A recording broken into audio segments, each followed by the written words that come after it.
हमारे घर वालों ने हमें निकाल दिया है। क्यों? हमारी सौतेली माँ है, उन्होंने उन्होंने हमें निकाल दिया है, तो हम उरई के रहने वाले हैं। तो आपकी माँ सौतेली है, आपके पिताजी ने दूसरी भी शादी कर ली। हाँ। और आपकी जो माँ है वो कहाँ चली गई? वो ख़त्म हो गई हैं। खत्म हो गई। तो आपके कोई भाई बहन भी हैं? बड़ी बहन है, उनकी शादी हो गई है। तो वो आपकी माँ की बेटी थी, मतलब आपकी सगी बहन थी वो? हाँ। उनकी शादी हो गई। तो आपके पिताजी ने दूसरा विवाह कब कर लिया? तब आप कितने बड़े थे? लगभग 5 साल के थे। तो आपको किस तरह से परेशान करती हैं सौतेली माँ? कहीं उनने बहुत कोशिश की हमें मारने की। हम इंटर तक हमने इंटर के पेपर दिए हैं इस साल, मगर हमें मरना नहीं, इसलिए उन लोगों ने बहुत बहुत कोशिश की। कैसे मारने की कोशिश की? कहीं कुछ खाने में जहर मिलाया, कहीं तो कुछ, जहर मिलाया हो तो मरना चाहती हैं आप? मगर हमने खाया नहीं। हमें अच्छा। बहुत से लोगों ने उनने देखा है, उनने बताया, इसलिए हमने खाया नहीं। तो हम अच्छा, जहर था भोजन में पर आपने नहीं किया, इसलिए। चलिए फिर 25 तारीख को लोगों ने हमें मारा, पीटा। और किसने मारा? मम्मी ने और पापा ने। पापा ने भी मारा? हाँ। फिर उन लोगों ने हमें घर से बाहर निकाल दिया। क्या बोल दिया? बोल रहे थे कि अब हम आपको घर में नहीं रखेंगे, चाहे जहाँ जाओ। फिर आप कहाँ गए? फिर हम उरई आए। उरई में कौन था? उरई से कानपुर से हमें आंटी मिली थी। कौन मिली? आपके परिवार में कोई रिश्तेदार में और कोई नहीं है? तो आप वहाँ क्यों नहीं चले गए? वहाँ सब कोई पहले अपनी बुआ के यहाँ गए थे, तो मम्मी बोल रही थी कि अगर आप रखोगी तो हम आपके खिलाफ कुछ भी कर सकते हैं। आपकी उम्र कितनी है? लगभग 18 साल। तो बेटा आप अकेले घर से आ गए? हाँ। तो बेटा आप अकेले नहीं आना चाहिए, चलो, लेकिन आपके साथ तो गलत हुआ। आपके माँ बाप ने आपको मारा, सौतेली माँ ने अत्याचार किया, वो सब अपनी जगह अलग विषय है। पर आप आए हो, आपको कोई रास्ते में पकड़ लेता, कुछ आपके साथ गलत होता, फिर इसलिए आपको सावधान भी रहना चाहिए। वैसे आपने जब आप आए तो आपको रास्ते में कोई दिक्कत तो नहीं हुई? नहीं। पर बेटा फिर भी आपको सेफ रहना चाहिए। जो आपके विशेष जिन पे आपको विश्वास हो, जो आपके परिवार, मौसी नहीं है आपकी? सगी मौसी नहीं। सगे मामा नहीं। नानी नाना? नानी नाना है। तो नानी नाना के पास जाते ना बेटा, नानी नाना को बताते सारी समस्या, आप नानी नाना के पास रहते। पढ़ाई लिखाई की है आपने? हाँ। तो नानी नाना के पास रह के थोड़ा पढ़ लेते। कहाँ आपकी नानी को ले आते साथ में? आपको इस तरह से भाग के आना बेटा, आना था तो नानी के पास जाना था, नानी को लेके आना था। अकेले देखो जमाना बहुत अच्छा नहीं है, आप अच्छे आ गए यहाँ, ठीक है, लेकिन जमाना इतना भी अच्छा नहीं है ना बेटा, अकेले चलने लायक नहीं है।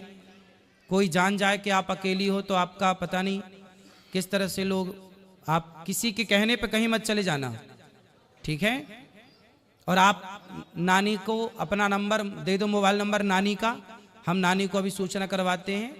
और तब तक आप यहीं गौरी गोपाल में भोजन करना, और यहीं जो पांडाल में सब लोग सो रहे हैं वहीं आराम से रहना। कल नानी को फ़ोन अभी लगवा देना तो नानी कल आ जाएंगी, और नानी के पास रहना। आप मत जाना अपने उन माँ बाप के पास जो आपको प्रताड़ित कर रहे हैं, लेकिन नानी अच्छी है आपकी? नानी ज़्यादा वो नहीं है, बूढ़ी है, उनके पास फोन नहीं है कुछ।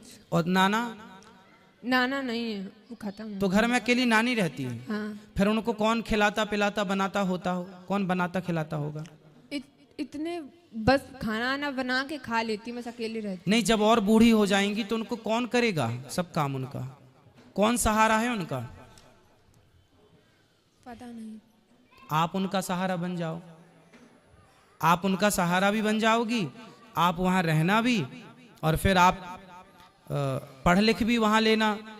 फिर आपकी नानी जहाँ चाहें आपका समय से भी वो देख लेंगे कि मेरी बेटी का मेरे को ब्याह करना है, वो तुरंत एक अच्छा सा लड़का देख के आपका विवाह करवा देंगी। वो मरने के पहले आपका परिवार सेटल कर देंगी। बूढ़ी तो है ही, अनुभव तो है ही उनको, तजुर्बा जीवन का। आपकी नानी से बेहतर आपका भला अभी वर्तमान में कोई नहीं चाहता होगा, क्यों जी? बात सही है?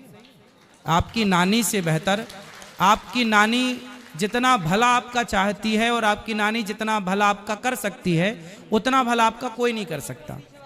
हर व्यक्ति आपसे कोई ना कोई स्वार्थ से जुड़ेगा, पर आपकी नानी आपसे बिना स्वार्थ की जुड़ी है, और उसे, उस बूढ़ी माँ को तुम्हारा सहारा मिल जाएगा और तुम्हें उसका सहारा मिल जाएगा।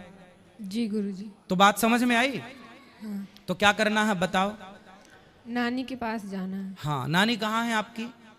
पुकराया गांव है, कहाँ पर है? कानपुर देहात पुकराया। कानपुर के पास। अच्छा, हम आपको कानपुर की बस में बिठा देंगे तो आप कानपुर से फिर अपने नानी घर चली जाओगी? नहीं, कानपुर देहात पुकराया गांव है। अच्छा, तो आप चली जाओगी ना कानपुर से फिर वहाँ? हाँ, आपको सब पता है ना? हमें कानपुर में एक आंटी मिली थी, यही हमको यहाँ अच्छा, ले तो आए। फिर आंटी से बात, आंटी नहीं चाची से बात कराओ। राधे राधे गुरु। कहाँ से हो मैया, कहाँ से हो? हम यही कानपुर में रहते हैं। अब आपको हम एक जिम्मेदारी दे रहे हैं।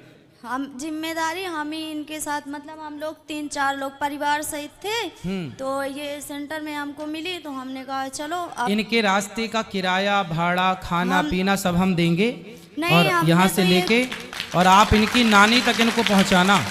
नहीं, हम इनसे बोल रहे थे कि अगर आपके यहाँ कोई खास लोग हों तो बताइए, हम तुमको घर तक उनके छोड़ के आएंगे। आप लेकिन ये तो बताइए, हम पति पत्नी रहते हैं किराए के मकान से। सुनो, अगर आप ठीक है, आपने रास्ते में इनकी हेल्प कर दी, मिल गई, ये बहुत अच्छा। अभी आप ना रात को इनको यहाँ गौरी गोपाल में भोजन कराना। आपने रूम लिया है? कहाँ रुके हो रात, नाइट कहाँ है आप? नहीं, अभी तो जा रहे थे, आज वहाँ से घर जा रहे थे कानपुर। तो आज रात को ही निकलोगे? हाँ, काय से? ट्रेन से निकलेंगे गुरुजी। तो फिर आप लोग ना रास्ते में इसको साथ में ले जाना।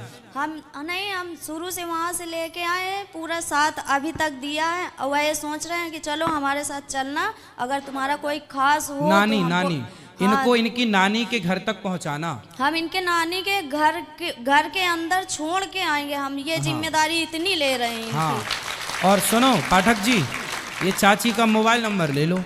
दे दिया है हमने, इनका भी ले लिया है कि नंबर अपना दे दो, तो कह रही थी हमारी सहेली ने दिया है नंबर हमको। नहीं, आप ना अपना नंबर हमें दे देना, जब ये पहुंच जाए तो हमें एक फोन लगा देना कि बेटी पहुंच गई, तो हमें थोड़ा तसल्ली हो जाएगी कि हाँ पहुंच गई। ठीक, धन्यवाद गुरु। ठीक है, राधे। सुनो बेटा, एक बार बात कराओ, हाँ तुम्हें कुछ पढ़ना लिखना है? हाँ, क्या पढ़ना है? अभी इंटर के पेपर दिए हैं, अब आगे BA BSc कुछ भी कर सकते हैं। तो फिर आप पढ़ना, और आप पढ़ाई में जो खर्चा आएगा ये आपका भाई उठाएगा। ठीक है, अपनी नानी के पास रहना पर, हाँ और अपनी नानी को मत छोड़ना, बूढ़ी माँ है ना, सेवा करना, उसका बहुत आशीर्वाद मिलेगा आपको। और पढ़ाई भी करना, और नानी से प्यार भी करना, नानी की सेवा भी करना, और फिर नानी के कहने पर कोई बढ़िया लड़का हो, नानी की आज्ञा पर, तो शादी भी कर लेना। ठीक है, और पढ़ाई लिखाई में कोई दिक्कत आए तो मैं आपका कौन हूँ आज से? भाई। हाँ, आपका भाई हूँ मैं। कोई भी दिक्कत आए तो अपने भाई से बोल दिया करो। पाठक जी का नंबर ले लो, कभी हमसे बात करनी हो तो आप बात कर लिया करो। ठीक है, कोई भी दिक्कत हो आप बताया करो। ठीक है, और यूं आज से घर ना छोड़ना बेटा इस तरह है? हाँ, बहुत गलत बात होती है यूं घर छोड़ना। जय श्री कृष्ण भक्तों, राधे राधे। आप सब लोग कैसे हो? आशा करती हूँ आप लोग कुशल मंगल से होंगे। भक्तों, श्री अनिरुद्धाचार्य जी की कथा में आप सभी का स्वागत है। क्योंकि महाराज जी इस कथा में बहुत ही अच्छी और विचित्र बात बताई है, क्योंकि महाराज जी की कथाएं हमें बहुत अच्छी लगती हैं, क्योंकि महाराज जी हमें बहुत ही अच्छी और ज्ञान वाली बातें बताते रहते हैं। इसीलिए महाराज जी की कथाएं हमें बहुत अच्छी लगती हैं। आप भी लोग महाराज जी की कथाएं सुना करिए, क्योंकि बहुत ही काम वाली बातें और अच्छी अच्छी बातें बताते रहते हैं। इसलिए हम महाराज जी की कथाएं बहुत सुनते हैं और देखते हैं, क्योंकि महाराज जी हमारे जीवन पर्यंत काम आने वाली बहुत ही अच्छी और विचित्र बात बताते रहते हैं। और आप लोगों ने इस कथा में, आप लोग इस कथा को पूरा सुने होंगे और बहुत ही अच्छी और विचित्र बात बताई है, क्योंकि जो लोग इस कथा को पूरा वाच किए होंगे, आप लोगों को जीवन में कुछ ना कुछ बहुत कुछ सीखने को इस कथा के माध्यम से मिला होगा। इसलिए महाराज जी की कथाएं बहुत ही अच्छी लगती हैं और आप लोग इस कथा को पूरा सुनिएगा। हम आप लोगों को, अगर ये कथा आप लोगों को अच्छी लगी हो तो वीडियो को लाइक करिए, चैनल को सब्सक्राइब करिए, कमेंट में जय श्री कृष्णा लिखना ना भूलें। हम मिलते हैं आपको अगली कथा के साथ, तब तक के लिए राधे राधे भक्तों।